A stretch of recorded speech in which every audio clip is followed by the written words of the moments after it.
কেউ যদি জিজ্ঞাসা করে যে কিরে তুই বিয়ে করছিস না, বয়স তো হয়ে গেল, সোজা একটা কথা বলবে, একটাই কথা বলবে, সোজাসুজি জবাব দিয়ে দেবে যে ভাই যদি আমার জন্য একটা মেয়ে জোগাড় করে দিতে পারিস কিংবা যদি আমাকে বিয়ে দিয়ে দিতে পারিস তবেই এই কথাটা জিজ্ঞাসা করবি যে বিয়ে কর, বিয়ে কেন করছিস না। নিজের ব্যাপারে সবসময় পজিটিভ ভাববা, নিজেকে সবসময় ভালো ভাববা, নিজেকে সবসময় ভাববা যে তুমি সবার ওপরে। কেননা তুমি যে ছোট লোক সেটা ভাবার জন্য পাড়া প্রতিবেশীর অভাব নেই, তুমি যে খারাপ মানুষ সেটা ভাবার জন্য পাড়া প্রতিবেশী আত্মীয় স্বজনের অভাব নেই। মানে কে বলবো ভাই, প্রচণ্ড বিপদ এই পাড়া প্রতিবেশীর আত্মীয়দের জন্যে। আত্মীয়রা মানে আগেই ফোন করবে, যখন ফোন করে আগেই জিজ্ঞাসা করবে কিরে কী কাজ করছিস এখন, কত করে কামাচ্ছিস এখন, বয়স তো হয়ে গেল, বিয়ে শাদী করছিস না কেন। আমি মোট কথা এত রেগে গেছি, আর এত এইসব কথা শুনতে এইসব প্রশ্ন শুনতে এত রেগে গেছি এখন। যদি আত্মীয় স্বজনকেও ফোন করে, হ্যালো, হ্যাঁ মামা কেমন আছো, ভালো আছি, আচ্ছা ঠিক আছে এই নাও মার সঙ্গে কথা বলো। আমি তো কথা বলা ছেড়েই দিয়েছি আত্মীয় স্বজনের সঙ্গে।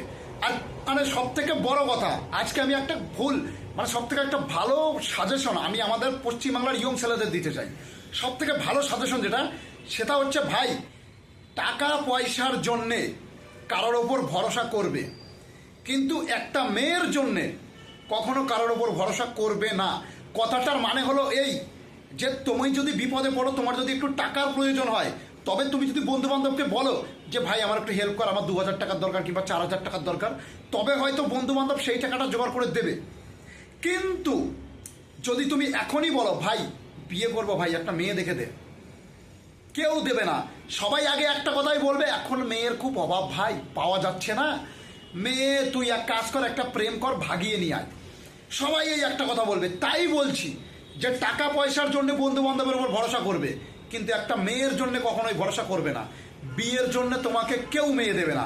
ইট ইজ ট্রু, দ্য লাইফ মানে in the West Bengal present time, the situation, real situation, yes এটাই রিয়েল সিচুয়েশন পশ্চিমবাংলার।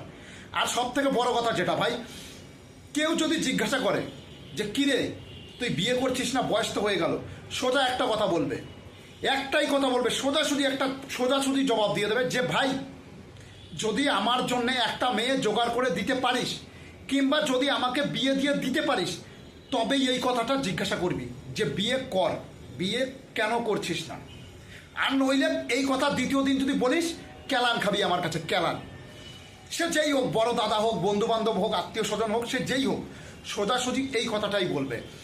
পশ্চিমবাংলায় জন্মগ্রহণ করে তো ভুল করেছেই, আর সব থেকে বড় ভুল করেছি এই ধরনের পাড়া প্রতিবেশী পেয়ে ভাই, এই ধরনের মানে কথা জিজ্ঞাসা করার।